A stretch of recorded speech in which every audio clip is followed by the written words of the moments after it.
Hello everyone, this is Anjali और हम शुरू करने जा रहे हैं object oriented programming in Python. So Python में आपने अभी तक पढ़ा है कि किस तरह से आप बेसिक प्रोग्राम्स बना सकते हैं। पाइथन के इनबिल्ट डेटा स्ट्रक्चर्स हैं जैसे कि list, dictionary, tuples and strings. We have worked on that, but आज हम शुरू करेंगे एक बहुत ही new concept, that is object oriented programming. Usually हम जब ऊप्स पढ़ते हैं तो वो हमें सी प्लस प्लस या फिर जावा में सिखाई जाती है, but Python is equally compatible with the concept of oops. तो आप ऊप्स के प्रिंसिपल सब यहाँ पे भी अप्लाई कर सकते हो, आप यहाँ पर भी ऑब्जेक्ट ओरिएंटेड प्रोग्रामिंग की तरह काम कर सकते हो। बट बिफोर डूइंग कि हम क्या करते हैं, यू शुड अंडरस्टैंड कि ऑब्जेक्ट ओरिएंटेड प्रोग्रामिंग होती क्या है। जिन लोगों ने सी प्लस प्लस या जावा पहले की है उनको आइडिया होगा ऊप्स क्या होता है, but I am taking everyone as a beginner. So आपने पहले से पढ़ा है, नहीं पढ़ा है, कोई प्रॉब्लम नहीं है, मैं आपको एक्सप्लेन करूंगी पहले कि ऊप्स क्या होता है और फिर हम देखेंगे कि वो हम पाइथन में कैसे करते हैं। तो सबसे पहली चीज है आपके पास कि what is object oriented programming. ठीक है, अब देखो आपके पास पाइथन तो वैसे ही ऑब्जेक्ट ओरिएंटेड प्रोग्रामिंग है। क्यों? क्योंकि आपने जब लिस्ट बनाई या आपने जब टपल बनाए तो आप डॉट लगाकर उसके साथ मेथड्स को कॉल करते हो। काफी बार स्टूडेंट्स ये पूछते हैं कि मैम हम कभी कभी फंक्शन बोलते हैं, कभी कभी मेथड बोलते हैं, तो फर्क क्या होता है ना? जैसे अगर आप एक लिस्ट लेते हो, आपने लिखा a इज इक्वल टू 10, 20, 40। अब मेरे पास सम जो है वो फंक्शन है, लेकिन अगर मैं यहाँ पर लिखती हूँ a डॉट सॉर्ट तो वो मेथड है। तो जो इसके पीछे रीजन है वो रीजन ये होता है कि function receives the parameters only and works on that, जबकि जो डॉट के साथ कॉल होते हैं, तो a जो है वो आपका लिस्ट का ऑब्जेक्ट है, जिसको आप कॉल कर रहे हो वो आपका क्लास के अंदर डिफाइंड मेथड है। सो क्या मतलब है इस सब का? देखो, oops that is object oriented programming structures का क्या मतलब होता है। आपके पास कोई भी चीज इस दुनिया में जो है वो एक ऑब्जेक्ट है। ठीक है, आप किसी भी चीज को ले लो, ये पेंसिल है, इट्स एन ऑब्जेक्ट। ठीक है, ये ग्लास है, इट्स एन ऑब्जेक्ट। ठीक है, आप कुछ भी ले लो, बुक है, इट्स एन ऑब्जेक्ट, लैपटॉप है, इट्स एन ऑब्जेक्ट। हम खुद human being, we are also object. So object की डेफिनेशन क्या होती है? It is a run time entity और a real time entity which has certain features and certain operations which you can perform on that। तो उसके कुछ features हैं, कुछ बिहेवियर है और कुछ ऑपरेशंस हैं जो हम उसके ऊपर परफॉर्म कर सकते हैं। तो हर चीज आपके पास जो है आपके सराउंडिंग में, including yourself, can be designed by certain features and certain operations we can perform on that. तो हर चीज का कुछ बिहेवियर होता है, कुछ एट्रीब्यूट्स होते हैं, and then we have certain operations we can perform on that. ठीक है, अब प्रोग्रामिंग लैंग्वेजेस आपको अलाउ करती हैं इन ऑब्जेक्ट्स को कोडिंग की फॉर्म में रिप्रेजेंट करने के लिए। So I can represent them in the form of coding, जिसे हम क्लास कहते हैं। सो जब आपको यहाँ पर डिफाइन करने को कहा जाए तो आप कह सकते हो कि ऑब्जेक्ट क्या होता है। Object is a real time or runtime entity which has certain features. So it is a real time or a runtime entity which has certain features and operations to be performed on those features। ठीक है, अब example लेके देखते हैं। मान लो मेरे पास एक rectangle है, ये इसके फीचर्स क्या हुए, इसकी लेंथ कितनी है, लेट्स से इसकी लेंथ है 5, इसकी ब्रेड्थ है 2। इसका बिहेवियर पता चलेगा इससे, लेंथ और ब्रेड्थ से। ऑपरेशंस क्या हो सकते हैं? मैं इस पे एरिया कैलकुलेट कर सकती हूँ, मैं इसका पेरीमीटर कैलकुलेट कर सकती हूँ। ठीक है, अब जितने भी रेक्टेंगल आपके पास होंगे, हर रेक्टेंगल एक अलग ऑब्जेक्ट होगा, लेकिन rectangle in general is a class. तो जो वर्ड है रेक्टेंगल, वो खुद में क्या है? वो क्लास है। ठीक है, उसके कितने भी ऑब्जेक्ट्स आप बना सकते हो। Every let's say you have stray dogs, you have pet dogs, but अगर मैं सिर्फ डॉग बोलूं तो डॉग क्या हो जाएगा? It's a class and every dog is an object of that. Human being is a class. Every human being including you, me, everyone is an object. हमारे features क्या होते हैं? We have a particular height, we have a name, we have a complexion, we have weight, we have colour of eyes, है ना? Biometrics जो है वो भी हमारे बिहेवियर एट्रीब्यूट्स में आ जाएंगे। And then we have operations to perform, we can walk, we can talk, we can sleep, we can get up, number of other things, right? So आप कोई भी चीज ले लो, हर चीज के कुछ फीचर्स होते हैं और कुछ ऑपरेशंस हैं जो उस पे परफॉर्म किए जाते हैं। जब आप कोडिंग में उस चीज को डिफाइन करते हो तो उस चीज को कहा जाता है क्लास। सो क्लास क्या होता है? General description, or you can say blueprint of similar type of objects. So it is general description, or we can also call it as a blueprint of similar type of objects, right? So जब आप same type के objects को define करते हो एक description की help से, उस description को हम class कहते हैं। ठीक है? अगर मैं coding की form में बोलूं तो हम क्या कहते हैं कि class is a unit which defines the features and operations to be performed on those features, right? That's a class. So class हमारे पास है जिसके अंदर डेटा भी होता है और उसके अंदर फंक्शंस भी होते हैं जो उस डेटा के ऊपर काम कर सकते हैं। ठीक है? अब इस चीज को, ये जो क्लास बनाने का प्रोसीजर है कि हम एक क्लास डिफाइन करेंगे जिसके अंदर डेटा होगा, जिसके अंदर फंक्शंस होंगे, उस कंसेप्ट को कहा जाता है encapsulation. So this is a very important feature of OOPS.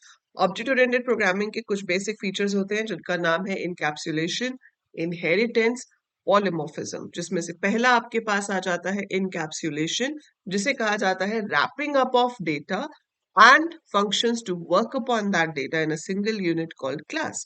So that is called encapsulation. So इन सबको इकट्ठा ग्रुप करना उसे ही हम encapsulation कहते हैं। ठीक है? इस चीज को हम डेटा एब्स्ट्रैक्शन भी कह सकते हैं। It helps you in data abstraction, क्योंकि अगर आपको किसी को अपनी क्लास डिफाइन करनी है तो आप उसको सिर्फ ये बता सकते हो कि आपकी क्लास के कौन कौन से मेथड है। You don't have to tell कि एग्जैक्टली कैसे काम करे। जैसे आपने लिस्ट किया है ना, अब लिस्ट किसी ने बनाई हुई है क्लास, उसमें अपेंड फंक्शन है, एक्सटेंड है, इंसर्ट है, पॉप है, तो जिस तरह से वो बने हुए हैं आपको उसी तरह से ही कॉल करना होता है। आप अपनी तरफ से तो कुछ नहीं कर सकते। सो वो बने हुए हैं, we just use them for our requirement. अगर हमें सूट करता है हम यूज करते हैं, नहीं तो नहीं करते। And we don't even bother कि उसके अंदर कोडिंग क्या की गई होगी। So that is an abstract view of something. Abstraction मतलब giving just the basic requirement and we don't tell the details कि वो चीज बनी कैसे है। So that is abstraction. तो हम ऐसे खुद की क्लासेस बना के दूसरों को प्रोवाइड कर सकते हैं। और आपको पता ही है कि पाइथन तो वैसे भी ओपन सोर्स है। सो Python community is very big and very adaptive. तो आप अगर कुछ यूजफुल ऐसे क्लासेस क्रिएट करते हो तो you can share with the community and they can use it as a library whenever required। ठीक है? सो ये सब यहाँ पर हो सकता है। अब होता कैसे है? हमने अभी कह दिया ठीक है क्लास बना सकते हैं, ऑब्जेक्ट बना सकते हैं, बट कैसे बनाते हैं? बहुत सिंपल है। आपको क्लास कीवर्ड यूज करना है। Class is a keyword, so small letters में आप लिखेंगे। इसके बाद आपको क्लास का नाम देना है। फॉर एग्जाम्पल, आप क्लास बना रहे हो स्टूडेंट, तो आपने क्या किया? क्लास स्टूडेंट, और इसके बाद हम क्या देते हैं? कोलन। सो जब भी आपको एक नया स्कोप शुरू करना होता है we put that colon sign है। अब इसके अंदर हम सारा कोड लिख सकते हैं क्लास का। अब इस क्लास के अंदर डेटा मेंबर्स एंड फंक्शंस दोनों हो सकते हैं। डेटा मेंबर्स बनाने के लिए आपको एक फंक्शन बनाना होता है जिसका नाम हम रखते हैं इनिट। दूसरी लैंग्वेजेस में इसे कंस्ट्रक्टर कहा जाता है। ठीक है? अगर आप सी प्लस प्लस या जावा कर रहे होते तो फंक्शन का नाम सेम होता जो क्लास का नाम है, बट पाइथन में ऐसा नहीं है। पाइथन में def is use to write a function. So def का मतलब है हम एक फंक्शन डिफाइन कर रहे हैं। दो अंडरस्कोर लिखोगे, इनिट लिखोगे, फिर दो अंडरस्कोर और फिर राउंड ब्रैकेट्स खोलनी। यहाँ पर आप खाली भी छोड़ सकते हो इसको। This is how you make a blank constructor. पर मुझे ब्लैंक नहीं बनाना, मैं इसमें स्टूडेंट के लिए नेम और मार्क्स लेना चाहती हूँ। सो इसको लिखने का तरीका देखो। आपने लिखा self comma name comma marks, then I write colon. अब यहां पर मैं लिखूंगी self dot name is equal to name self dot marks is equal to marks. अभी आपको ये नहीं समझ आएगा एग्जैक्टली कि मैं यहाँ पे क्या कर रही हूँ। ठीक है? बट मान लो अभी इसमें इसमें मैं बहुत सारे फंक्शंस बना सकती हूँ, बट मैं अभी और फंक्शंस नहीं बना रही, मैं सीधे इसके बाहर आ गई क्लास के। मुझे स्टूडेंट क्रिएट करना है। ऑब्जेक्ट कैसे क्रिएट होता है पाइथन में? ऑब्जेक्ट का नाम लिखो। मैंने लिखा ऑब्जेक्ट का नाम S1। क्या बनाना है? स्टूडेंट बनाना। तो आप लिखेंगे S1 स्टूडेंट। कंस्ट्रक्टर में सेल्फ तो ऑब्जेक्ट ही हो गया, उसके अलावा आपने दो वैल्यूज रिसीव की हैं, नेम और मार्क्स। सो आप राउंड ब्रैकेट में नेम लिखोगे, मार्क्स लिखोगे। Similar way S2 is equal to student and you will write down the marks, right? अब अगर आप यहाँ पर प्रिंट करवाते हो S1 डॉट नेम, तो वो क्या प्रिंट करेगा अभी।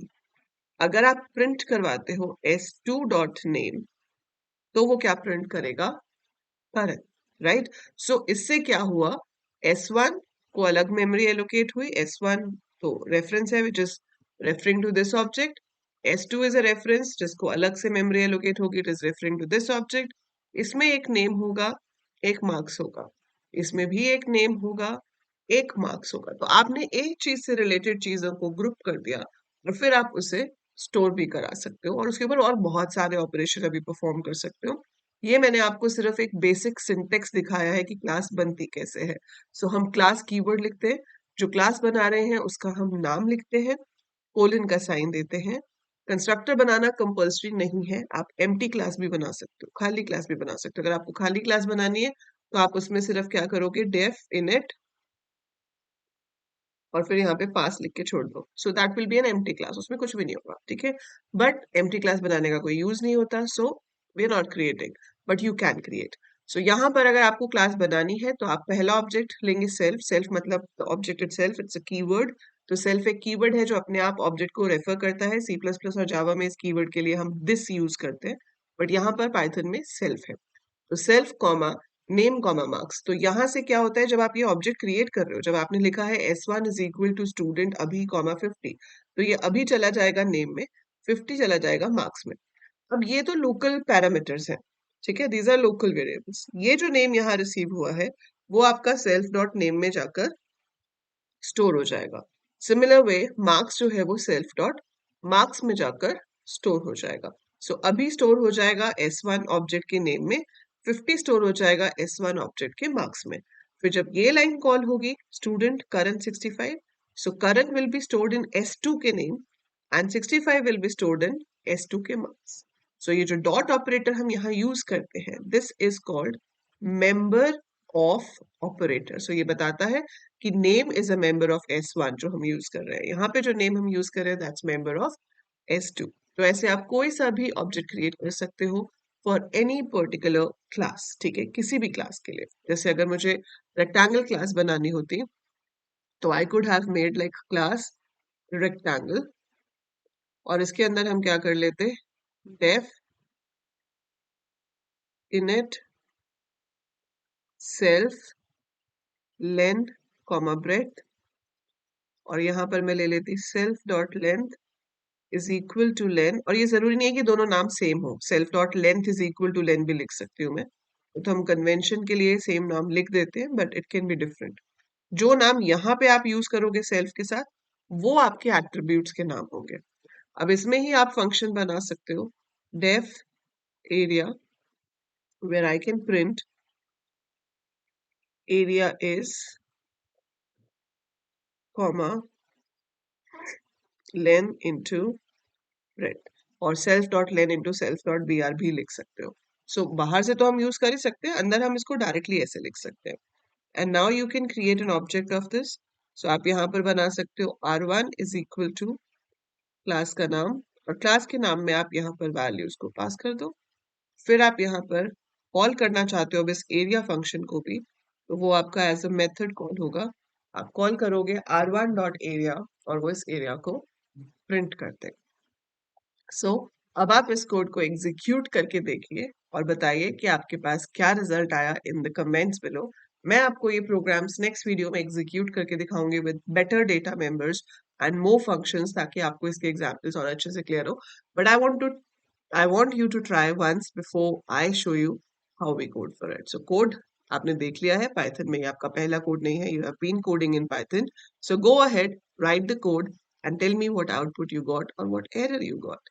So that's it for this video. I hope आपको basic OOPS concept समझ आया होगा। Inheritance and polymorphism हम आगे जाके करेंगे, but first step is to make the classes and the concept is known as encapsulation. that is to create classes and objects of those classes. So that's it for this video. I hope समझ आया होगा, useful लगी होगी. अगर लगी है तो yes लिखिए कमेंट में और लाइक जरूर कीजिए. Every like, every comment matters. And in case आपने सब्सक्राइब नहीं किया है, so please subscribe the channel. It's totally free of cost. And I'll see you in the next video with practical examples of classes and objects. Bye for now. Take care.